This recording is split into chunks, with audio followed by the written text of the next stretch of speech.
So half of the album was recorded in America, and it has so many amazing special guests who are legends in the blues scene.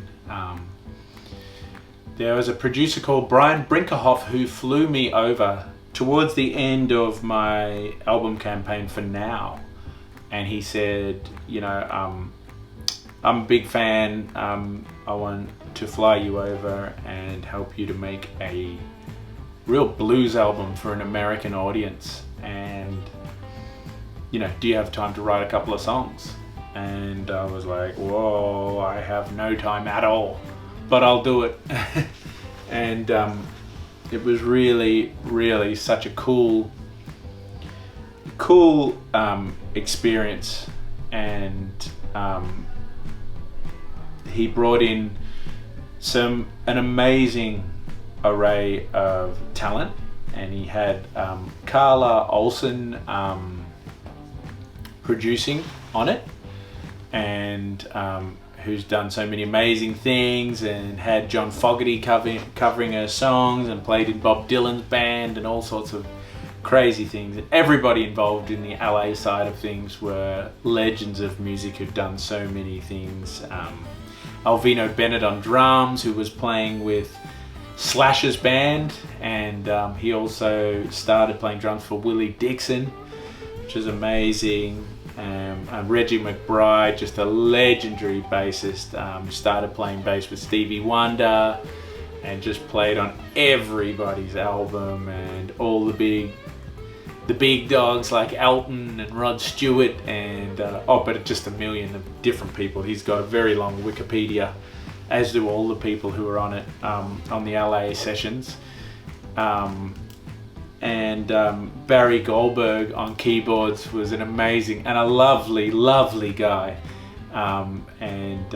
He actually played with Howlin' Wolf and Muddy Waters, and he told me this story where he was playing in Bob Dylan's band at Newport Jazz Festival when Dylan went electric and got booed, the famous time when he broke up the folky thing, and Barry was playing Hammond organ and got his chord cut, and he was hanging out with this old guy where they were staying and whatever, and chatting to him, and didn't think much more of it, and it turned out to be Son House, which he's my hero. So that was absolutely amazing. It was an amazing experience recording the album.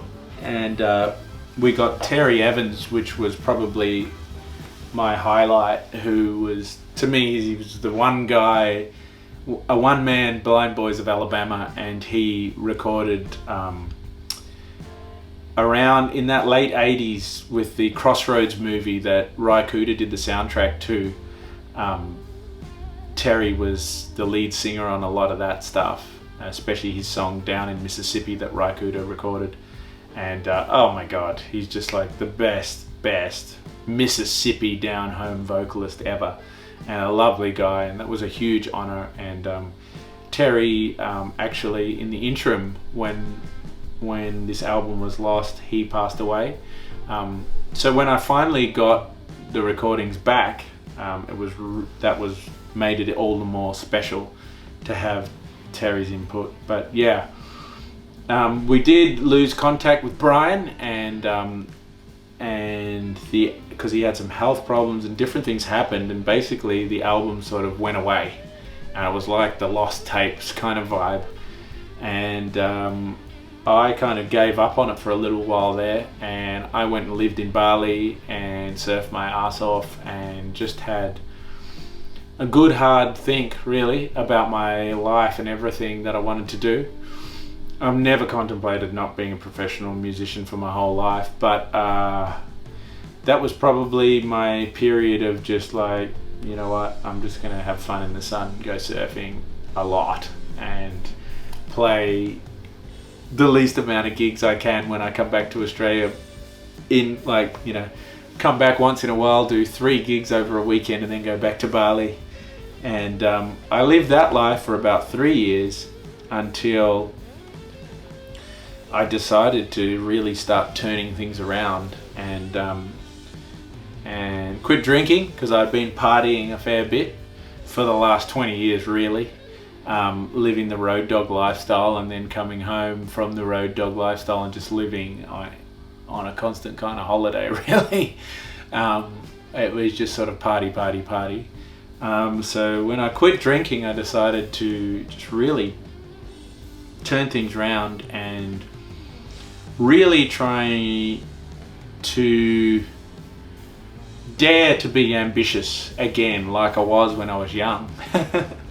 And from that point on, just things started happening, and I got a great new manager, Tom McGuinness Destro of Piper's Son, and he was able to get in contact with Brian and find those lost tapes, and we got them shipped back, and it did have Terry on there, which was fantastic.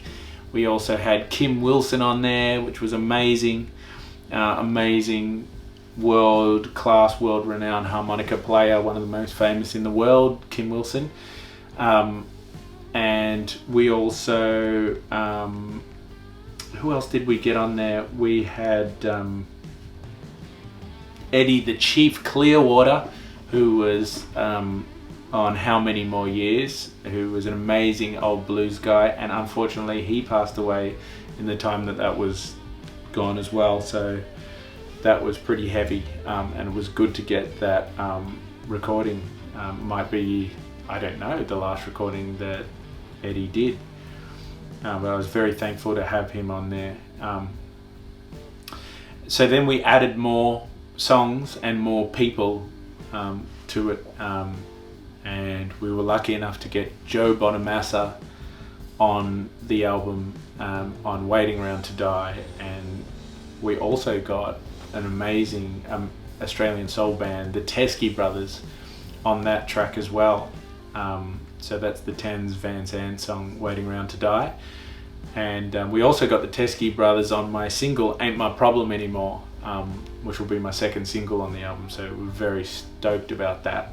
And I was able also to get Kasey Chambers, who's probably our biggest country star, and Hall of Famer in Australia, and Kasey Chambers was on my track Whispering Voice.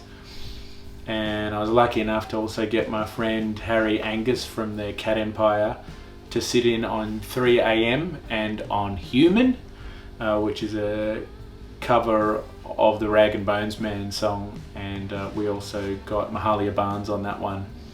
And on 3 AM we also got one of my heroes and friends, lifelong friends from Melbourne, Mr. Ian Collard, who's one of our best blues players Australia's ever seen, really. Just such an authentic talent. He was also he played on How Many More Years and a few other tracks, which was really cool. But it's just been an amazing journey, Mojo, and one I'm very thankful for all of the hours of playing and hours of recording that have gone into it. It's been 2 or 3 albums worth. So combined with a book that was like such a massive journey, and the album that was such a massive journey, they're coming out at the same time. So it feels like I've been working industriously for many years in the lead up to these things coming out. So I feel really happy that it's all coming together now.